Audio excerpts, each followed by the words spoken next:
നമസ്കാരം. തിരുവനന്തപുരത്തിന്റെ മുഖച്ഛായ തന്നെ മാറ്റാൻ അദാനി ഗ്രൂപ്പിന് കഴിഞ്ഞു എന്നത് എടുത്തു പറയേണ്ട കാര്യമാണ്.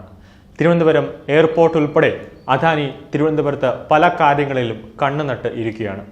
ഏഷ്യയുടെ ചരക്ക് ഗതാഗതത്തിന്റെ ഹബ്ബായി വിഴിഞ്ഞം തുറമുഖം മാറുമ്പോൾ കോൾ അടിക്കുന്നത് അദാനിക്ക് തന്നെയാണ്. അടുത്ത 2 ഘട്ടങ്ങളും പൂർത്തിയാകുന്നതോടെ നടത്തിപ്പവകാശം 65 വർഷത്തേക്ക് അദാനി ഗ്രൂപ്പിന്റെ കൈകളിൽ വന്നുചേരും. കരാർ പ്രകാരം 40 വർഷത്തേക്കാണ് തുറമുഖത്തിന്റെ നടത്തിപ്പവകാശം അദാനി ഗ്രൂപ്പിന് ലഭിക്കുക. അതാണ് നിയമം എഗ്രിമെന്റ് പ്രകാരം. സ്വന്തം നിലയ്ക്ക് തുക മുടക്കി 2ഉം 3ഉം ഘട്ടങ്ങൾ പൂർത്തിയാക്കിയാൽ നടത്തിപ്പവകാശം 20 വർഷത്തേക്ക് കൂടി അദാനി ഗ്രൂപ്പിന് നൽകണമെന്ന് വ്യവസ്ഥയുണ്ട്. ഇന്ത്യയിലേക്കും തിരിച്ചുള്ള ചരക്ക് നിലവിൽ കൈകാര്യം ചെയ്യുന്ന ട്രാൻസ്ഷിപ്മെന്റ് തുറമുഖങ്ങളായ കൊളംബോയിലും സിംഗപ്പൂരിലും ചരക്കിറക്കാൻ 4ഉം 5ഉം ദിവസം പുറംകടലിൽ കാത്തുകിടക്കേണ്ടി വരുന്ന അവസ്ഥയുണ്ട് നിലവിലെ പല തുറമുഖങ്ങളിലും.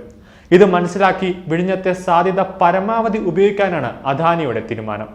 കേന്ദ്ര സർക്കാരിന്റെ പൂർണ്ണ പിന്തുണ ഉള്ളത് കൊണ്ട് തന്നെ അദാനിക്ക് വിഴിഞ്ഞം നേട്ടമായി മാറുമെന്നതിൽ സംശയമില്ല. എന്താവശ്യത്തിനും കേന്ദ്രം കൂടെ ഉള്ളത് കൊണ്ട് തന്നെ അദാനിക്ക് കാര്യങ്ങൾ വളരെ എളുപ്പമാണ്. ഓഖി, പ്രളയം തുടങ്ങിയ കാരണങ്ങൾ മൂലം 2019-ലും 2020-ലുമൊക്കെ പൂർത്തിയാക്കേണ്ട പദ്ധതി വൈകിയെന്ന അദാനി ഗ്രൂപ്പിന്റെ വാദം പിണറായി സർക്കാരിന് അംഗീകരിക്കേണ്ടി വന്നു. അതിനാൽ നിർമ്മാണ കാലയളവ് 5 വർഷം കൂടി നീട്ടി നൽകിയിട്ടുമുണ്ട്. ഇതോടെ 2075 വരെ ആകെ 65 വർഷത്തേക്ക് തുറമുഖം അദാനി ഗ്രൂപ്പിന്റെ നിയന്ത്രണത്തിലാകും. 2034 വരെ ആദ്യത്തെ 15 വർഷം ലാഭവിഹിതം പൂർണ്ണമായും അദാനി ഗ്രൂപ്പിനാണ്. 16-ാം വർഷം മുതൽ 1% വീതം ലാഭവിഹിതം സംസ്ഥാന സർക്കാരിന് ലഭിക്കും. അതായത് കേരളത്തിന് കിട്ടും. സംസ്ഥാന സർക്കാരിന്റെ നിയന്ത്രണത്തിലുള്ള വിഴിഞ്ഞം ഇന്റർനാഷണൽ സീപോർട്ട് ലിമിറ്റഡ് ആകും ലാഭവിഹിതം കിട്ടുക. അതായത് വിഴിഞ്ഞത്തിനാണ് ഇതിന്റെ ലാഭവിഹിതം പൂർണ്ണമായി കിട്ടുക. അതായത് വിഴിഞ്ഞം കമ്പനിക്കാണ്. ഇത് 40 വർഷം വരെ ഓരോ ശതമാനവും വർദ്ധിച്ച് 25% വരെയാകും. അതിനുശേഷം കേരളത്തിന് തുറമുഖം സ്വന്തം. എന്നാൽ അതിന് ദീർഘകാലം കാത്തിരിക്കേണ്ടി വരുമെന്നതിൽ യാതൊരു സംശയവുമില്ല. രാജ്യത്തെ ആദ്യ മദർ പോർട്ടാണ് വിഴിഞ്ഞത്തേത്. അതുകൊണ്ട് തന്നെ അദാനി പോർട്ടിന് ഈ തന്ത്രപരമായ തുറമുഖത്തിന്റെ നിയന്ത്രണം അതിനിർണായകമാണ്.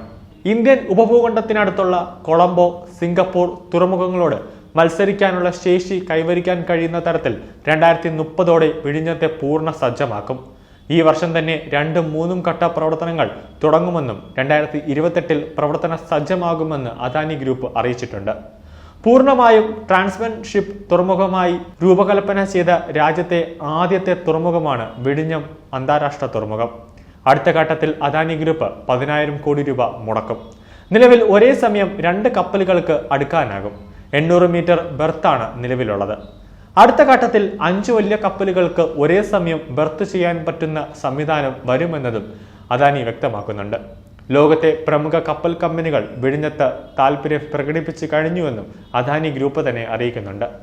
ആഗോള രംഗത്തെ പ്രതിസന്ധി കൂടി കണക്കിലെടുത്താണ് ലോകത്തിലെ ഏറ്റവും വലിയ കപ്പൽ കമ്പനിയായ മെൻഡോണിയൻ ഷിപ്പിംഗ് കമ്പനിയും താമസിയാതെ വിഴിഞ്ഞത്തേക്ക് എത്തുമെന്ന് പ്രഖ്യാപിച്ചിട്ടുണ്ട്. എന്തായാലും വിഴിഞ്ഞം തുറമുഖം ഏറ്റവും വലിയ തുറമുഖമായി മാറുമെന്നതിൽ യാതൊരു സംശയവുമില്ല. കൊളംബോയിലും സിംഗപ്പൂരിലും ഉൾപ്പെടെയുള്ള തുറമുഖങ്ങളിൽ ഒരുപാട് ദിവസങ്ങളോളം കടലിൽ നങ്കുരമിട്ട് ഇരിക്കേണ്ട ഒരു അവസ്ഥ കപ്പലിന് വരുന്നുണ്ട് ബെർത്തിലേക്ക് എത്താൻ. പക്ഷേ വിഴിഞ്ഞത്ത് എത്തുന്നതോടുകൂടി വിഴിഞ്ഞം തുറമുഖത്ത് അങ്ങനെ ഒരു സാഹചര്യം ഉണ്ടാകില്ല എന്ന് അദാനി തന്നെ ഉറപ്പ് നൽകുന്നുണ്ട്.